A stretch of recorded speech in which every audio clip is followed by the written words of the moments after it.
এই পৃথিবীতে প্রতিটি পুরুষ মানুষ তার পরিবারের জন্য কষ্ট করে, তার পরিবারের জন্য আয় করে, তার পরিবারের জন্য ব্যয় করে। আসসালামু আলাইকুম, আশা করি সবাই ভালো আছে। প্রতিবারই যখন আমি ঢাকায় যাই তখন আমার বাচ্চারা বলে যে বাবা আমাকে একটু ঢাকায় নিয়ে যাও। তখন আমি বলি কি জন্য যাবে? পদ্মা সেতু দেখতে যাও। তো এবার আর তাদেরকে না করতে পারলাম না, তাই পরিবারের সবাইকে সঙ্গে করে নিয়ে প্রথমে ঢাকায় আসলাম। এরপর একটি প্রাইভেট কার ভাড়া নিলাম। সেখানে আমার কাছের মিলন ভাই ছিল। মিলন ভাইয়ের পরিবার এবং আমার পরিবার নিয়ে সবাইকে নিয়ে একসাথে পদ্মা সেতু উপভোগ করার জন্য চলে আসলাম পদ্মা সেতুর কাছাকাছি। এবং এসে অনেক ভালো লেগেছিল। যদিও আমি এর আগেও আমি নিজে একা একা এসেছিলাম, তবে পরিবারের সাথে এসে আরো ভালো লাগছে। আর এর আগে আমি এসেছিলাম রাতে, কিন্তু আজকে এসে পড়েছি দিনের বেলায়। খুবই ভালো লাগছে, অসাধারণ দৃশ্য, অসাধারণ অনুভূতি।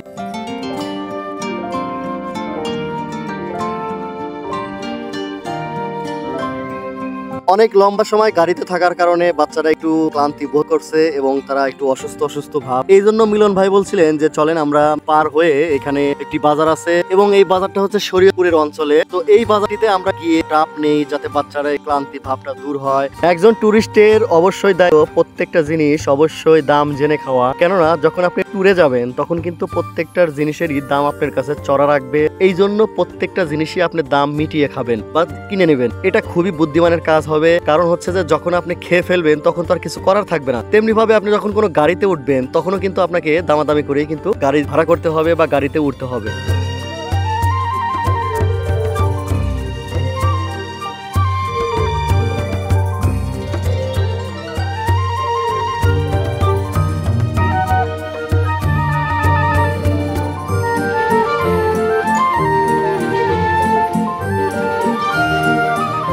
ঢাকা থেকে বের হওয়ার সময় ফেসবুকে একটি পোস্ট করলাম।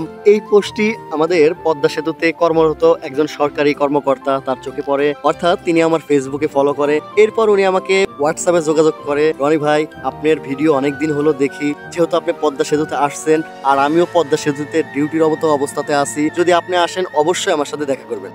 তারপর ভাইয়ের সাথে দেখা হয় এবং সে খুবই আন্তরিক, খুবই ভালো লেগেছিল। জাজিরা প্রান্তরে অনেক দীর্ঘ সময় কাটানোর পর আমরা চলে এসলাম আবারও মাওয়াতে। যেহেতু মাওয়াতে এসেছি অবশ্যই বাচ্চাদের জন্য এবং ফ্যামিলির জন্য কিছু কিনতে হবে। এরপর এখান থেকে আমরা অবশ্যই যে সবচাইতে মূল আকর্ষণ সেটা হলো যে ইলিশ বা মাছের যে জায়গাগুলো, হোটেল রেস্টুরেন্ট, সেখানে যাব। মিলন ভাই এখানে আসার পরে এত মজা করছিল, বাচ্চারা তো অনেক মজা করছিল, আমারও অনেক আনন্দ লাগছিল। এরপর আমরা এখানে আসলাম রেস্টুরেন্টে খাওয়ার জন্য। এরপর মিলন ভাই মাছগুলোকে দামাদামি করছিল এবং কি মাছ খাবে সেই বিষয়গুলো ডিসাইড করছিল। বিশেষ করে আসলে মূলত আমরা যে সময়টাতে এসেছি এই সময়তে আসলে ইলিশ মাছ নেই, ইলিশ ধরা বন্ধ, কারণ এই সময় হচ্ছে ডিম দেবে ইলিশ, এই জন্য ইলিশ ধরা বন্ধ। তবে এখানে সামুদ্রিক বা সাগরের যে মাছগুলো সেগুলো অনেক ছিল। সেখান থেকে আমরা একটি মাছ চুজ করলাম এবং অর্ডার দিয়ে এটাকে রান্না করার জন্য প্রস্তুত করলাম।